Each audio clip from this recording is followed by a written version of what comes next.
दुनिया में सबसे ज़्यादा कॉमेडी जो है वो स्पिरिचुअलिटी में ही हो रही है और स्पिरिचुअलिटी के नाम पे ही हो रही है। तो इस विषय को मैं बताऊंगा आप लोगों को कैसे हो रहा है। कुछ लोग परिवार से बिखरे हुए अलग हैं, थोड़ा सा हम साथ साथ की तरह हो जाएं। हम आपके हैं कौन ना रहे, कोई इस कोने में है, कोई इस कोने में है। केले भी होते हैं ना, गुच्छे में अच्छे लगते हैं, टूटे फूटे अच्छे नहीं लगते। सो प्लीज आप लोग थोड़ा सा हो जाएं इकट्ठा। मैं आप लोगों को ऐसी चीज बता सकता हूं, विद इन 1 सेकेंड आप एनलाइटन हो सकते हो। आई हैव द की, लेकिन हिलना डुलना तो पड़ेगा भाई थोड़ा सा। ये बहुत बड़ी कॉमेडी होती है अध्यात्म के अंदर। बिल्कुल जैसा मैं आप लोगों को बता रहा था कि थोड़ा सा आप लोग आगे आए, लेकिन जो हमारे अंदर का एक पृथ्वी तत्व है, जो जड़ता है, वो बिल्कुल नहीं हिलेगी। यही सबसे बड़ी कॉमेडी है। और हम लोग सुनते हैं अपने हिसाब से, लेकिन करते भी अपने हिसाब से। जैसे भैया ने भगवत गीता बताई, मैं अक्सर बोलता हूं कि अगर श्री कृष्ण जी को मेडिकल साइंस का थोड़ा सा भी ज्ञान होता तो भगवत गीता क्या हो सकती थी। अर्जुन कह रहा है जी मेरे को घबराहट हो रही है, थोड़ी सी बेचैनी हो रही है, शरीर कांप रहा है और कुछ समझ नहीं आ रहा है। श्री कृष्ण बोलते these all symptoms are low BP. Arjun तेरा बीपी लो हो गया है भैया, और कुछ नहीं है, क्योंकि बीपी लो होने में आप घबराहट में कुछ समझ नहीं पाते। लेकिन आध्यात्मिक तौर पे अर्जुन का बीपी ही लो हुआ, दैट कॉल भाव प्रज्ञा, इमोशनल इंटेलिजेंस उसकी खराब हो गई थी। और सबसे बड़े जो कॉमेडियन हुए हैं स्पिरिचुअलिटी में, आई होप कितने लोगों को पता है कि पहले स्पिरिचुअल कॉमेडियन कौन थे? हाथ खड़ा करके बताएं। Charlie Chaplin? नहीं, वो स्पिरिचुअल कॉमेडियन नहीं थे। पहले स्पिरिचुअल कॉमेडियन थे laughing Buddha. He was perfect spiritual comedian. Am I right? तो जोर से ताली बजाओ भाई, अभी तो जीएसटी भी नहीं लगी है। और जोर से बजाएं, थोड़ा सा और जोर से, थोड़ी तेज और। Very good. पीछे वाले ने कम से कम ताली तो बजाई, थोड़ी सी तो कॉमेडी हो गई। बहुत मुश्किल होता है अपने अहंकार को छोड़ करके किसी और के लिए तालियां बजाना। जब आप स्टेज पे होते हैं तो क्या चाहते हैं? ताली। ताली चाहते हैं ना, तो समझ लो आप भी स्टेज पे बजाओ जरा एक बार। और सभी लोग मुस्कुराते हुए नजर आए, वरना मैं एफआईआर कर दूंगा। दिल्ली से आया हूं यहां पर। हाँ, सभी लोग मुस्कुराएं। ध्यानी लोगों से मैं हमेशा एक रिक्वेस्ट करता हूं कि मुस्कुराया कीजिए, डराया ना कीजिए। कई बार ध्यानी ऐसा मुंह बना लेते हैं, अब समझ ही नहीं आ रहा है ध्यान करके आ रहे हैं रक्तदान करके आ रहे हैं। आपने भी देखे होंगे, ऑब्जर्व करना, कॉमेडी आपको कहीं भी मिल सकती है। मतलब कॉमेडी ढूंढने की जरूरत नहीं है। एक किसी व्यक्ति ने भगवत गीता ली और अपने बेटे को दे दिया। अपने ईगो को सेटिस्फाई करने के लिए हम किसी को भी ज्ञान दे देते हैं। वो भी अपने बेटे को, ये पकड़ भगवत गीता, पढ़ और थोड़ा समझ। बच्चा समझ गया, अगले दिन माउजर लगा दी पापा को। अरे बोला बेटा ये क्या कर रहा है, मैं मर जाऊंगा। बोला चुप करो, आत्मा ना कभी मरती है ना कभी पैदा होती है। कह रहा हो भाई मैं तेरा बाप हूं। कह रहा मूर्खता की बात मत करो, इस संसार में ना कोई किसी का बाप है ना कोई किसी की माँ है। वो कह रहा भाई मेरी जान चली जाएगी। बोला इस धर्म युद्ध में तुम्हें स्वर्ग प्राप्त होगा और मुझे तुम्हारी प्रॉपर्टी प्राप्त होगी। सो उसके पिता ने कहा कि भैया ज्ञान ना बड़े ध्यान से देना, इसीलिए पत्री जी कहते हैं ध्यान किया करो। तो एक बार ध्यान के लिए जोरदार तालियां बजाएं। अभी 4-5 दिन पहले किसी व्यक्ति ने मुझे एक प्रोग्राम में इनवाइट किया। ऑनेस्टी का, ईमानदारी का प्रोग्राम था। बड़ी ईमानदारी से मैंने 56 मिनट प्रोग्राम किया। तो उस व्यक्ति ने मुझसे कहा कि सर कुछ पूछ लीजिए। मैंने कहा पूछूंगा तो बवाल हो जाएगा, क्योंकि मैं विपक्ष का कवि हूं, सवाल करता हूं, बेतुकी बातों पे बवाल करता हूं। अगर पूछ लिया तो बवाल हो जाएगा। उसने कहा नहीं पूछ लो। मैंने कहा फिर बताइए, शब्दों के शोर में जो मौन है वो कौन है? शब्दों के शोर में जो मौन है वो कौन है? ज्ञान, गुरु, गीता, गंगा में भी जो गौण है वो कौन है? कौन है जो है प्रकाश का भी प्रकाशक? कौन है जो आत्मा के भीतर परमात्मा का है उपासक? हृदय की वीणा पर संगीत बजकर, हृदय की वीणा पर संगीत बनकर निरंतर बजता कौन है? शब्दों के शोर में भी जो मौन है वो कौन है? सो अभी ऐसे अगर मैं कविताएं सुनाऊं तो कॉमेडी कहां से होगी? अब कॉमेडी अगर करनी हो तो किसी भी बात को दूसरे पक्ष से देख लो, आपको हंसी छूट जाएगी। कोई भी चीज देख लो आप। और मेरा हमेशा से मानना है sense create tense and nonsense create laugh. तो लाइफ में नॉनसेंस का बैलेंस बनाकर रखे। तो एक बार नॉनसेंस बुद्धा, लाफिंग बुद्धा वाला पोज बनाए। वैसे कई बार लोग आज भाग दौड़ की बड़ी दुनिया में नहीं पोज बनाए रखें, कान से सुनना है, हाथ ऊपर कर सकते हैं, सुनने का काम कानों का है, वो अपने आप में तैयार है। इस भागदौड़ी दुनिया में मनुष्य पीछे रह जाता है, पेट उसका आगे निकल जाता है। ये लाफिंग बुद्धा का भी निकला था, मतलब वो पीछे रह गए, पेट आगे था।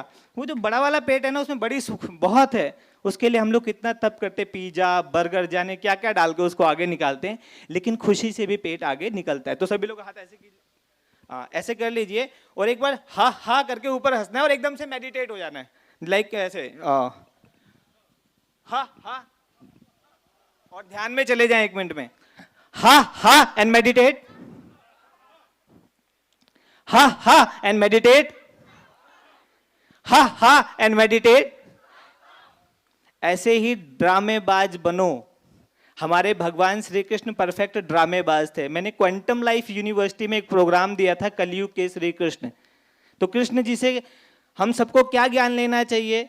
जितने भी लोग विवाहित हैं उन सब की प्रॉब्लम है उनकी पत्नी। जो पति पे तनी रहे उसको कहते हैं पत्नी। तो श्री कृष्ण जी कितने बड़े मास्टर थे, कितनी सारी फीमेल्स को हैंडल कर लेते थे। सो हम सबको उनसे कम्युनिकेट करना चाहिए, नहीं करना चाहिए? जोरदार तालियां बजाइए, सही बात है। तो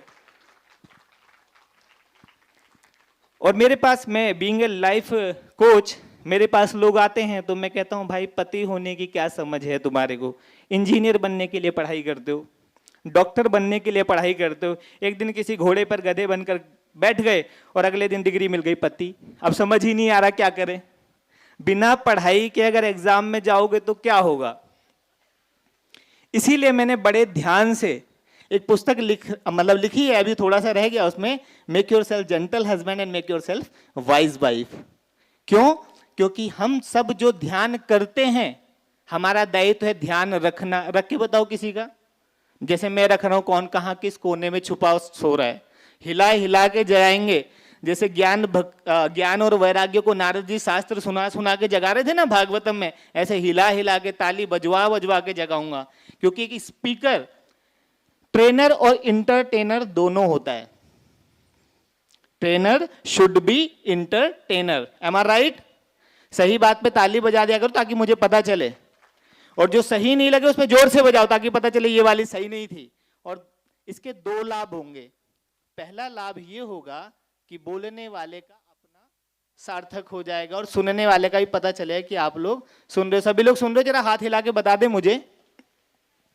वेरी गुड। और हाँ, सो मैं आप लोगों को इस कॉमेडी में जो मेरा एफर्ट है उसकी एक छोटी सी कहानी बता देता हूँ, क्योंकि मेरा ऐसा मानना है, ऐसा जानना है और ऐसा अनुभव है कि knowledge can only inform you and story can transform you. और अंग्रेजी मेरी बहुत अच्छी नहीं है, मेरे दोस्तों की भी अच्छी नहीं है, लेकिन मैं फिर भी ट्राई करता हूँ। एक बार मेरे एक मित्र ने बोल दिया, Vishal sir you should toilet everywhere. सब लोग हंसने लगे। मैं भाई गूंगे की भाषा उसकी माँ समझती है, ही वांट टू से टॉलरेट एवरीवेयर। तो शब्दों से अर्थ के अनर्थ बदल जाते हैं, इसलिए अपने शब्दों पे बहुत ध्यान रखें। और उस ध्यान को रखने के लिए ध्यान करना पड़ेगा। जब करोगे, अचीव करोगे, तभी तो रखोगे। आज सबकी शिकायत है हमारी बातों पे कोई ध्यान नहीं देता। अब अगले ने नहीं किया तो कहां से देगा भैया? तुमने किया था, तुम ही दे लो थोड़ा सा। उसने मेरा ध्यान नहीं रखा, अब उसके पास नहीं था तो रखता कहां से? आप ध्यान करके उसको दे दो, रख, वो कहीं देगा अपने हिसाब से। तो जो मेडिटेटर हैं वो इरिटेटर नहीं होने चाहिए। I have seen many oh my God, कितनी गंदी एनर्जी थी। वो मेडिटेटर नहीं था, वो इरिटेटर था। कभी आज तक बल्ब ने बोला ओ माय गॉड कितना अंधेरा है यहाँ पर? एक छोटा सा बल्ब, बटन दबाओ, ऑन। तो मेडिटेटर को इरिटेटर नहीं होना चाहिए, मेडिटेटर को स्माइल करता होना चाहिए। और सभी लोग जानना चाहते हैं, मैं 1 मिनट के अंदर एनलाइटन होने की विधि बता सकता हूं। जो चीज पत्री जी ने, श्री कृष्ण जी ने और बुद्धा को 6 साल 2 घंटे 40 मिनट समथिंग लगा था। कैलकुलेशन एक्यूरेट हो सकती है और नहीं भी हो सकती है, लेकिन मैं बोलूंगा तो आप उसको प्रूफ कैसे करोगे कि मैं गलत हूं? आपने कौन सा नापा है? सो मैं वो टेक्निक आप लोगों को बता सकता हूं कि आप 1 मिनट के अंदर एनलाइटन हो जाओगे। मुझे मेरे गुरुजी से मैंने कहा कि गुरुजी ये साधना वाधना अपने बस की नहीं है। मेरा एक बहुत प्यारा भजन था, मेरे सदगुरु दीन दयाल शरण तेरी आया मैं। और मुझे कर दो माला माल, शरण तेरी आया मैं। बी ऑनेस्ट, क्योंकि सत्यम परम धीमहि, सत्य बोलना चाहिए। दूसरा, ज्ञान ध्यान मुझे जचता नहीं है, योग जाप मेरे बस का नहीं, अब तुम खुद ही करो कल्याण, शरण तेरी आया मैं। मेरे गुरुजी ने भी एक बार तो दीवार में माथा मार लिया होगा, लेकिन बोले कुछ नहीं कि कहां से मिल गया मुझे टेढ़ा व्यक्ति। जो आपके टेढ़े मेढ़े शिष्य हैं वही नाम रोशन करते हैं। मैं आपको बता दूं, सीधे लोगों से कुछ होता नहीं है, टेढ़े, इसीलिए हमारे श्री कृष्ण जी टेढ़े होके खड़े होते थे। टेढ़े काम कौन करते हैं? टेढ़े लोग। और टेढ़े लोग ही टेढ़े को सीधा करते हैं। उल्टे को और उल्टा करो तो क्या हो जाएगा? सीधा। तो सभी लोग जानना चाहते हैं कि विद इन 30 सेकेंड में कैसे एनलाइटन होते हैं। यस करके बोलो और जोर से। अच्छा, कहीं पीछे ऐसे बोल रहे कि इतने सारों के यस में हमारा भी चल जाएगा, सुन तो हम भी लेंगे, हमें कौन सा अलग से पॉइंट आउट किया जाएगा। बहुत चतुर है मनुष्य, बहुत चालाक है। भर्तृहरि जी ने तो यहां तक कहा है निर्वाण शतक के अंदर कि ज्ञान किस किस को नहीं देना चाहिए। पहला, वो जिसको लगता हो कि वो कुछ जानता है, जिसको जानने का अहंकार, उसको ज्ञान नहीं दिया जाता। दूसरा, जिसको किसी भी पद का, किसी भी प्रतिष्ठा का अभिमान हो, उसको भी ज्ञान नहीं दिया जाता। तीसरा, वो जो मूर्ख आदमी हो उनको तो बिल्कुल ही नहीं दिया जाता, क्योंकि गीता दी थी अभी, आप लोगों ने देख लिया क्या हाल होता है मूर्ख को ज्ञान देने से। चौथा, उसको भी नहीं दिया जाता जो बिल्कुल जड़ हो, ना हिलता हो ना डोलता हो। कई लोगों को मतलब स्पीकर की हालत खराब हो जाती है, कई लोग ऐसे हो जाते हैं, अब स्पीकर का सारा एनर्जी वो चूस रहे हो, तो स्पीकर ऐसे आगे पीछे वो खींच लेते हैं उसको, उसका गला सा पकड़ लेते हैं। अगर लिसनर जो है वो स्माइल ना करे तो बोलने वाले का गला दब जाता है। यहाँ सब स्पीकर है, थोड़ा थोड़ा बोलने कितना मुश्किल होता है लोग, और हर कोई दो दो आंख से 200 गुना घूर घूर के देख रहा होता, अब बोल तू, ये तो मुझे पता है। गीता के तो सारे पता है मुझे, रामानंद सागर ने वर्ड बाय वर्ड रटवा रखा है, और बाकी विवेक बिंद्रा जैसे और कितने स्पीकर सब भगवत गीता ही रटा रहे हैं। तो स्पीकर बोले क्या? इसलिए स्पीकर को कुछ नेचुरल बोलना चाहिए, कुछ ऐसा जो उसका अपना हो, जो सहज हो। तो भर्तृहरि ने जब इन सबको मना कर दिया तो उसके मन ने बोला, भाई अब ये ज्ञान आ गया है तो दे किसे? ध्यानियों और ज्ञानियों से पूछो एक्सपीरियंस सुनाने के लिए क्या हाल है। सच में कई लोग तो चेक फाड़ के दे देंगे, चेक पकड़ो मेरा एक्सपीरियंस सुन, ऐसा भी होता है। क्यों? इतनी एक्साइटमेंट होती है सुनाने की, रस आता है बताने में, अपना अनुभव बांटने का बड़ा मजा है। तो फिर राजा भर्तृहरि को उसकी चेतना ने बताया कि ज्ञान उसको देना जो उसका पात्र हो, जो आए समर्पण भाव से बैठे, चेहरे पे उसके सरलता, मधुरता, समर्पण, और एक चीज होनी चाहिए, बताइए क्या? मुस्कान। वेरी गुड, ताली बजाओ इस बिटिया के लिए, पीछे से बोल रही है। वैसे मैं लक्की बहुत हूँ, स्कूल में भी जब मुझे कुछ आता नहीं था तो मेरे दोस्त पीछे से एक पर्ची पकड़ा देते थे, जैसे उन्होंने कह दिया। और जो मैं आप लोगों को बताना चाह रहा हूं, या जो मैं आपको बता जाऊंगा, आई गारंटेड 4 वेद, 6 शास्त्र, 18 पुराण, 64 उपनिषद, 16 स्मृतियां, 9 दर्शन, अहले हदीस, गुफ्तगू खुदा, कुरान मस्जिद, गुरु ग्रंथ साहब, धम्मपद, और जितने भी स्पिरिचुअल स्क्रिप्चर हैं उसमें कहीं भी वो टेक्निक नहीं दी गई, क्योंकि वो टेक्निक सिर्फ मेरे गुरुजी ने मुझे बताई थी। अब बता दूं मैं? एक्साइटमेंट हो रही है सब लोगों को? कई तो अभी सोच रहे हैं कुछ तो ऐसा होगा, एक बार हम भी ध्यान करके देख ले, क्या पता हो, कितना ही ध्यान करके देख लो दिखाई नहीं देगी, क्योंकि वो चीज दिखाई देने वाली है ही नहीं। जैसे मैं हमसे ऐसा बोलता हूं कि कुछ ऐसा बोलो जो बोला ही नहीं जा सकता। कभी ऐसा कुछ बोला है जो बोला ना जा सकता हो? कभी खामोशी को सुना है? ऐसे ज्ञान ना आपको पिक्चरों में मिलेंगे। शाहरुख खान की एक मूवी है, उसमें ये विजडम है, हमने वो सुन लिया जो तुमने कहा ही नहीं। अब बताओ सुना कैसे जब हमने कहा ही नहीं? लेकिन इज इट पॉसिबल? इसको बोलते हैं एनवीसी, नॉन वर्बल कम्युनिकेशन। आप सभी लोग देख के मुस्कुरा रहे हो, मुझे सुन रहे हो। कुछ लोग मुंह बना के इधर देखने लग जाए, कुछ लोग मुंह बनाकर उधर देखे, मुझे सुनाई दे जाए कि आपको कोई इंटरेस्ट नहीं है सुनने में। बिना बोले भी बात को कहा जाता है। तो फिर मैं आप लोगों को वही एक्सरसाइज कराने जा रहा हूं जिससे आप विद इन 30 मिनट में एनलाइटनमेंट हो जाएं। सोचो एक बार अभी आप एनलाइटन में हो जाए, आपके किसी के 4 हाथ निकल जाए देवता की तरह, किसी का चक्र वक्र हाथ में आ जाए, तो कैसा हो? एक बार इमेजिन करके देखो, 1 मिनट के लिए आंख बंद करो, देखो अपने अपने, अगर आप भगवान बन जाए तो क्या होगा? अच्छा, सारे भगवान हो जाएंगे तो पूजा पाठ कराने वाले की प्रॉब्लम आएगी कि कौन करे। जब सब बन जाएंगे रानी तो कौन भरेगा पानी? हाँ, सारी रानियां नहीं चाहिए, पानी भरने वाले भी चाहिए, लेकिन फिर भी मैं आपको ये एक्सरसाइज बता देता हूं। आप लोगों को सिंपल सा एक काम करना है, पहले गहरी लंबी सांस भरें। अच्छा ऐसे नहीं, ऐसे खींच के नहीं भरना। गहरी का मतलब होता है, जब मैं कई बार बोलता हूँ गहरी लंबी सांस, तो पूरा फेफड़े पे जबरदस्ती खींच सांस गहरी करनी है उसको। गहरी सांस का मतलब होता है बहुत सरल सांस लेना। जब आप सांस लें तो सांस ऐसे बिल्कुल धीरे से अंदर उतर जाए, जैसे टीनेजों को अपोजिट, जैसे लड़के हैं उनको लड़कियां उनके दिल में उतर जाती हैं, ऐसे सांस इतने धीरे से उतरे कि आपको पता भी ना चले। ऐसे सांस आपके भीतर जाए जैसे किसी बनियों को नोट की गड्डियां गले में रखते समय चुपचाप रख देता है, कोई हलचल नहीं होती है। सांस को इतनी गहराई से भीतर लें जैसे कॉपी करने वाले चुपचाप एक पर्ची लेके कॉपी कर लेते हैं, किसी को पता भी नहीं चलता। सांस से इतनी सहज, इतनी सरलता से जाएं, उसको गहरी गहरी लंबी सांस का मतलब ये नहीं होता कि एफर्ट वाली सांस लें। तो सभी लोग चेहरे पे मुस्कुराहट लाएं, बहुत अच्छी वाली मुस्कुराहट लाएं, जैसी सेल्फी में लाते हैं वैसी वाली। हाँ गुड। आंखें बंद कर लें, धीरे धीरे सांसों को भीतर लें, लेते जाएं लेते जाएं लेते जाएं और होल्ड कर लें और फिर धीरे धीरे छोड़ दें। अभी एक भैया बता रहे थे, अब आंख खोल लें, हो गया, इतनी देर में हो गया ध्यान। एक भैया सिगरेट के लिए बता रहे थे कि हमने सिगरेट छोड़ दिया। आप लोगों को पता नहीं है, सिगरेट वाले प्राणायाम करते हैं, गहरी लंबी सांस लेते हैं, होल्ड करते हैं और फिर छोड़ देते हैं। प्राणायाम ही तो कर रहे हैं बेचारे वो, अग्नि को साथ लेकर के। उनको बोलो इसकी जरूरत नहीं, वैसे भी उतना ही आनंद आएगा। सच में वो सब प्राणायाम करते हैं, बड़ा स्ट्रेस रिलीफ होता है। कभी तनाव हो, खाम खाम ऐसे लो, मुंह बनाओ और गहरी लंबी सांस लो, होल्ड करो और फिर छोड़ दो, आपको वैसे ही रिलीफ हो जाएगा। क्योंकि अक्सर लोग किसी बुराई को छुड़ाना चाहते हैं। मैं कहता हूं बुराई को छुड़ाओ मत, अच्छाई को पकड़ा दो, बुराई आपे ही नहीं छूट जाएगी। M I right? सही बात है। सो अब मैं आप लोगों को वो टेक्निक बता देता हूं। अच्छा, ये टेक्निक को मैं बार बार ऐसे करो जैसे वो सीरियल वगैरह में क्लाइमेक्स आने से पहले इतनी सारी ऐड दिखा देते हैं, ऐसा ही हो रहा है ना कि अब बताएंगे अब क्या होगा, अब क्या होगा।